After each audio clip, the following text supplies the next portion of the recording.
joining us right now via Skype. You can tell he literally just ran from the floor. He's out there doing the hard work for the good people of Texas. Congressman Chip Roy, how mad are you, Congressman? Because you were on a tear about this CR yesterday. Yeah, Dana, sorry, did just run off the floor. We just voted. I obviously voted no on the CR. Let me start with the good news. We had 28 Republicans who refused to vote no in the Senate. Of course, 22 who voted for it. We had 200 in the House of the 212 Republicans who voted against the CR. That means we made a difference in trying to shove the Republican Party away from just being a reflexive yes to fund government because I'm afraid of a shutdown. No, go on offense. The power of the purse resides with the people in the people's house.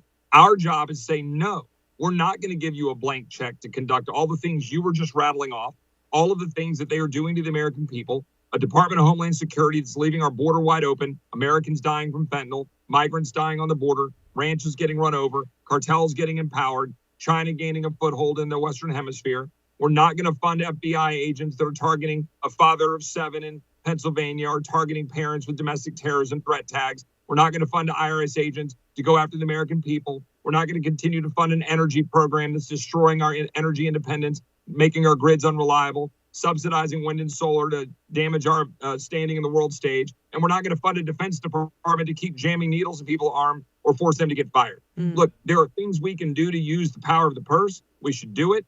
Big statement today. I'm taking this as a positive that 200 Republicans said no.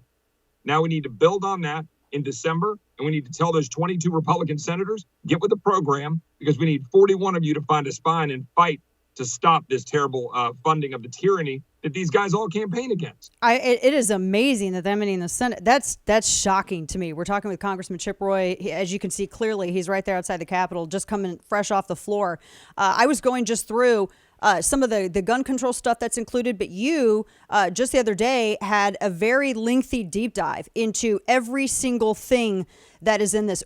There is so much. I have to ask you, if you could tell us the most dangerous thing that is included in this CR that you think that Republicans may have the hardest time either repealing or limiting damage of in any way, what would that be? Well, I mean, I can't possibly tell you the most damaging. Look, I start with, as I was going through the list before, like when I put out that list that you just referred to, it's a laundry list of spending to remind people what they're doing. So let's just start with an example.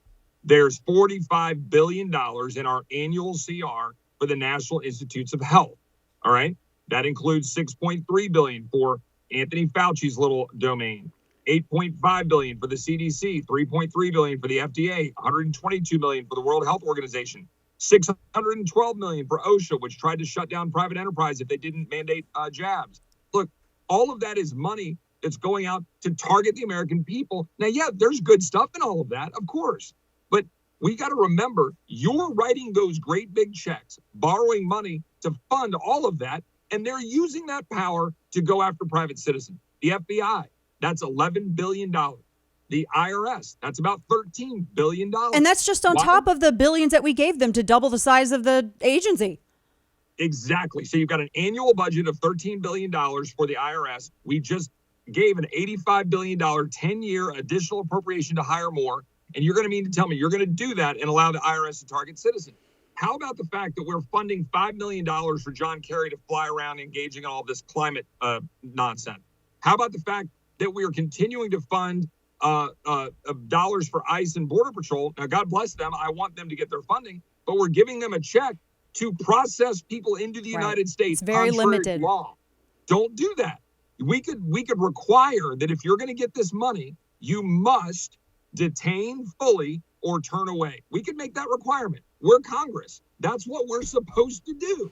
So I can go through the list. There's lots of egregious spending. There was an additional $18 billion of emergency spending, $12 billion for Ukraine. But there was LIHEAP funding. You know what that is?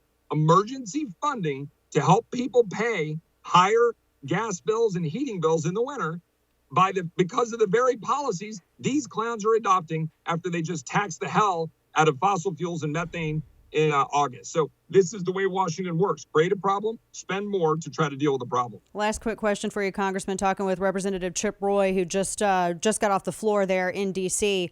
What's next? So what is the next step for this? Because this is, just 40-year high inflation, and now we have additional spending on top of the tax bill, on top of the tax bill before that. So what's next? I mean, it's like they did your midterm ads for you.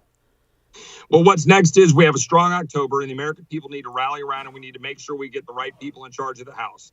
We need to wake up on November 9th with whatever that looks like. Lord willing, the majority in the House and the Senate. We'll see. That's the job of the people. We wake up and we fight. Okay? I don't want any more excuses.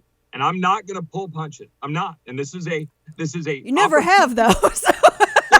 Yeah, but now let me just say it's game time. All right, I'm over this. If we're given the pen, if we're given the majority, we have an obligation to use our power to fight for the American people. We are under siege. Texas is under siege. Americans are dying. Our energy is getting destroyed.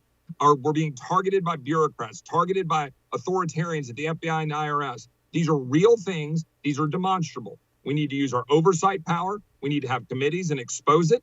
We need to stop funding it. And we need to stand up and fight for the American people and do what we said we would do. And that begins and ends, in my opinion, with using the power of the purse. November 9th, it's a new game in town. We need to stand up and act like it. Oh, man, we just got to get to November. Congressman Chip Roy, we appreciate you running out and joining us. Thank you for your hard work and keeping everyone apprised of what's actually in these bills and what's going on. We really appreciate it. My pleasure. God bless. I'm sorry I was late. Thanks for all No worries. We understand. You're doing your job, which I can't say for, some of your colleagues in there. So we appreciate it. Thanks so much. God bless. Y'all take care. Mm-hmm. Bye.